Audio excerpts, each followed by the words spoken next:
You're driving home on a Tuesday night. Nothing special going on. Your legally owned firearm is locked in a case in your back seat, the way it's supposed to be.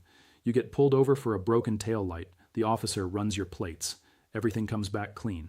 But then he asks if there's a weapon in the vehicle, and suddenly you feel your stomach tighten. You're not sure what you're allowed to say. You're not sure what he's allowed to do. You're not sure if your rights are actually protected in that moment or if they're just words printed in a document somewhere that nobody enforces. That tension, that uncertainty, is exactly what this ruling is about, and what the Supreme Court just said about it should make every gun owner in this country pay attention. Before we go any further, real quick, if you're the kind of person who wants to know your rights before you find yourself sitting on the side of a road, confused and unsure, hit subscribe right now. I put out new videos every week, and this is exactly the kind of information that can make a real difference in your life. Now let's get into it. This video is about Caniglia v. Strom, a case decided by the United States Supreme Court in May of 2021. The vote was 9-0, 9 justices, 0 dissents, not a close call, not a political split. Every single justice on the highest court in the land agreed on this one. This case is directly tied to your rights as a gun owner, especially when it comes to your firearms being in your home or your vehicle. And the ruling has changed the legal landscape in a way that is still rippling through courts across the country right now. Here's what this means for you right now, before we even get into the details of the case. For years, and this is important, police departments across the United States were using a legal argument called the community caretaking exception to justify taking people's firearms without going through the proper legal steps. Let me explain what that means in plain English. The Fourth Amendment to the Constitution is the part that protects you from unreasonable searches and seizures. It says the government can't just walk into your home or take your stuff without going through a proper legal process. Normally that means getting a warrant. A warrant is basically a judge's written permission slip that says there's a good reason to search your property or take your belongings. Without one, the Fourth Amendment is supposed to be your wall of protection. But here's the problem. Courts over the years created various exceptions to the warrant requirement. One of them was the community caretaking exception. The basic idea was that police sometimes need to act quickly when public safety is at risk, and requiring them to get a warrant in those moments could cause real harm. That sounds reasonable on the surface. The issue is that some police departments used it too broadly. Instead of using it for true emergencies, they started using it as a general excuse, a loophole, to enter homes and seize legally owned firearms from people who had done nothing wrong. They'd say they were acting as caretakers. They were just looking out for the community.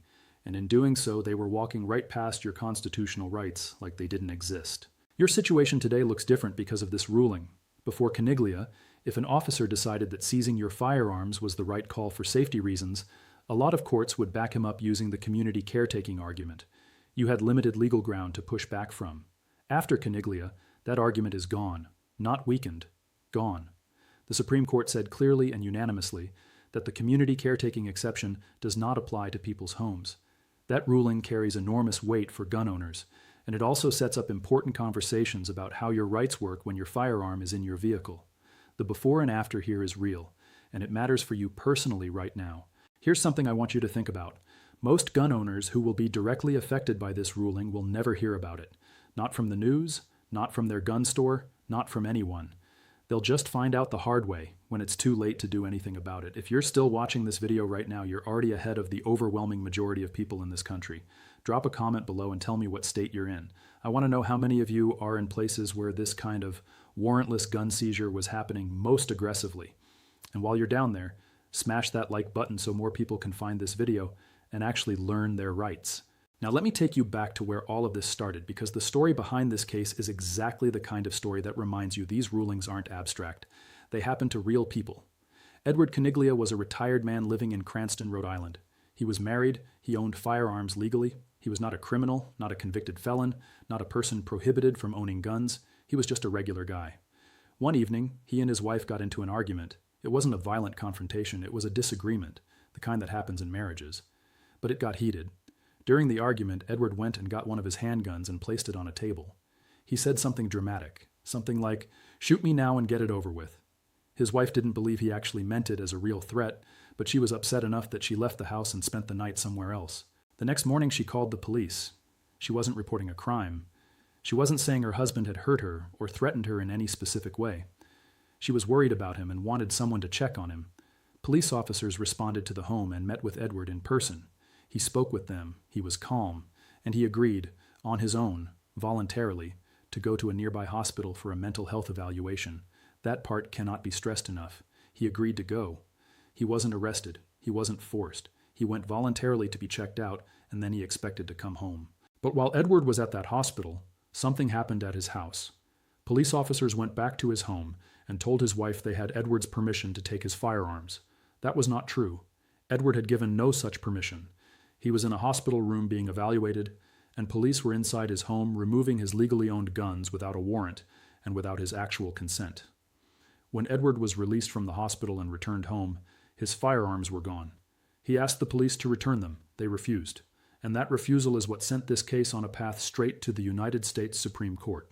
Edward Caniglia filed a lawsuit arguing that the seizure of his firearms was a violation of his Fourth Amendment rights. The lower court sided with the police department, using the community caretaking doctrine as justification. They said the officers were acting in their role as community caretakers when they took the guns. Edward's legal team disagreed. They took the case up and up and up through the court system until the Supreme Court agreed to hear it. And when the 9 justices heard the arguments and issued their ruling, they didn't hesitate. 9-0. Edward Caniglia was right. Here's what the court actually decided and why it matters so much beyond just this one-man situation. The central legal question was whether the community caretaking exception, a doctrine that was originally created to apply to vehicles, could also be applied to people's homes. The origins of community caretaking go back to a 1973 case called Cady versus Dombrowski. In that case, police searched a car because they were worried about a gun inside the vehicle. The court allowed the search and gave it a name: community caretaking. Over the following decades, courts across the country started stretching that concept further and further. By the time Caniglia came along, some courts were using community caretaking to justify warrantless entries into homes. The Supreme Court said in 2021 that this was wrong.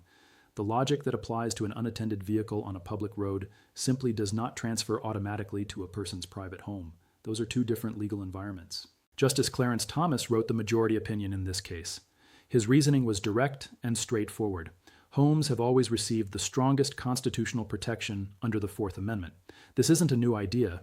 It goes back centuries in both English common law and American legal history.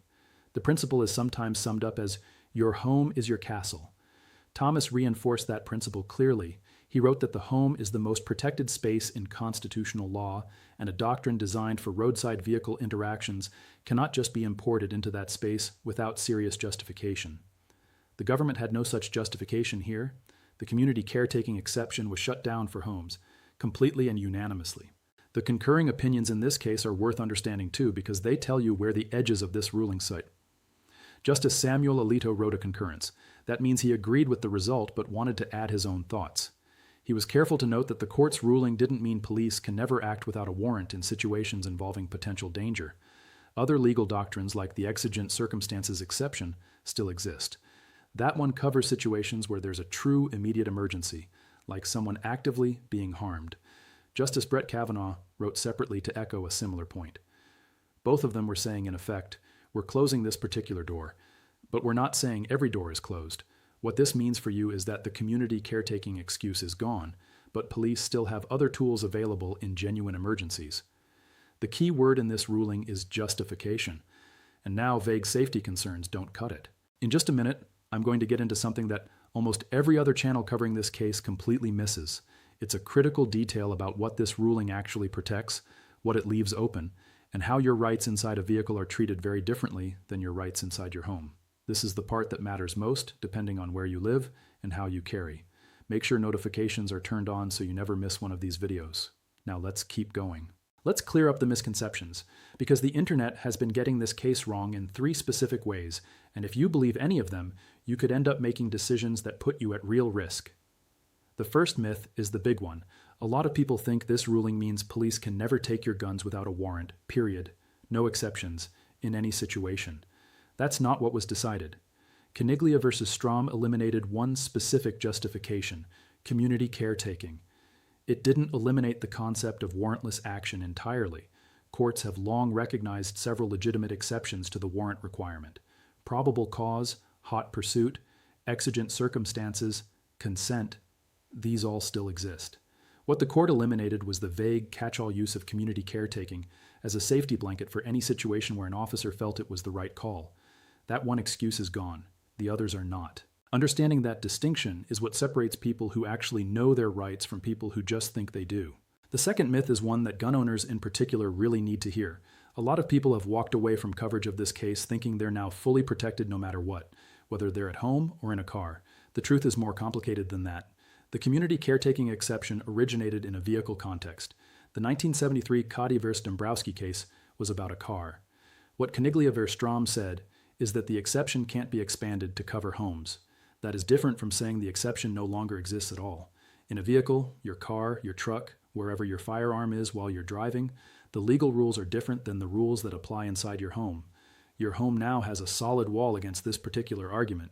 Your vehicle sits in a different constitutional space, and you need to know what that means for how you transport and store your firearms when you're on the road. The third myth might be the most important one to correct. A lot of people online have described this ruling as a Second Amendment victory. They say the court protected your gun rights. And while it did benefit gun owners enormously, here's the truth. This was a Fourth Amendment case, not a Second Amendment case. The court wasn't addressing whether you have the right to own firearms. They were addressing whether the government followed the proper legal process before taking property from a person's home. That distinction matters a lot. The Second Amendment protects your right to keep and bear arms. The Fourth Amendment protects you from unreasonable searches and seizures of your property. Both matter. Both are in play for gun owners.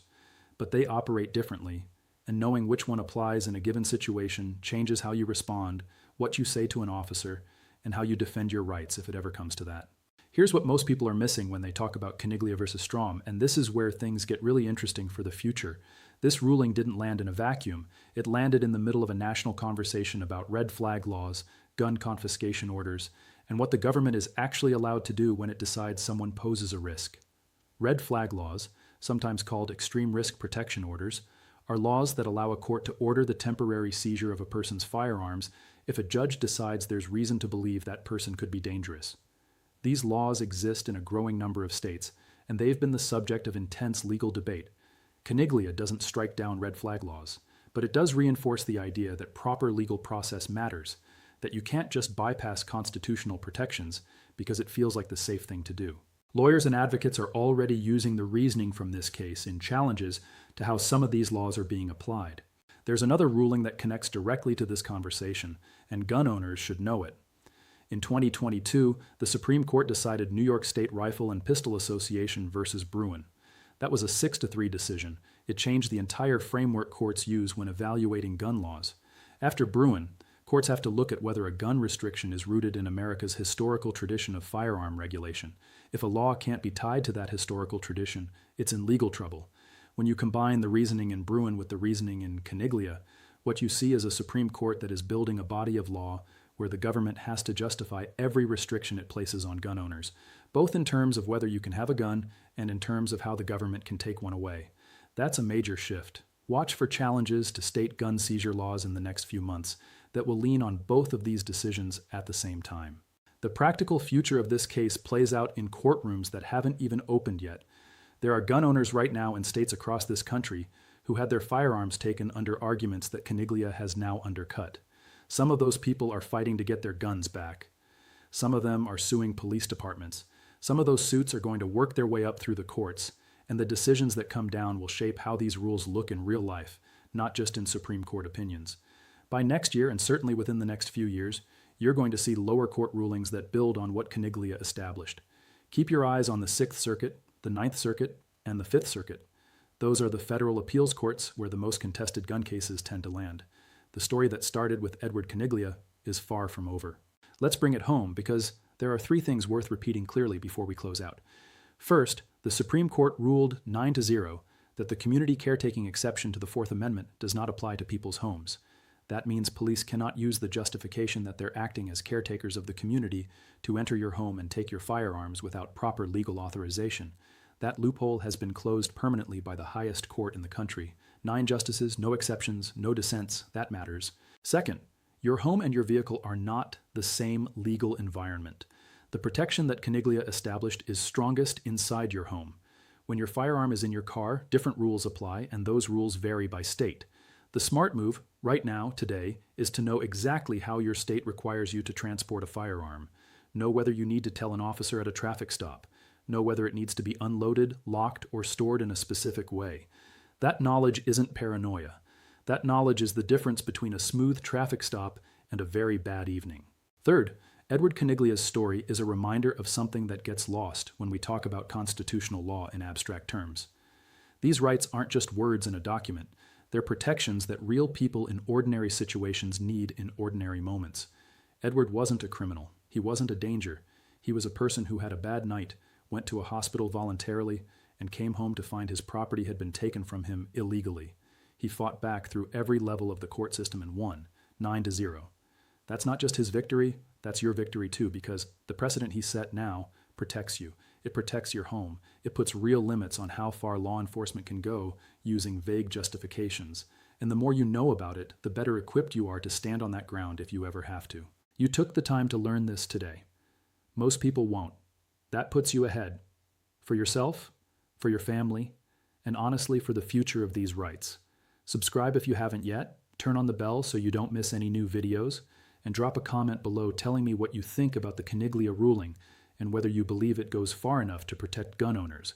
I read every single one. See you in the next one.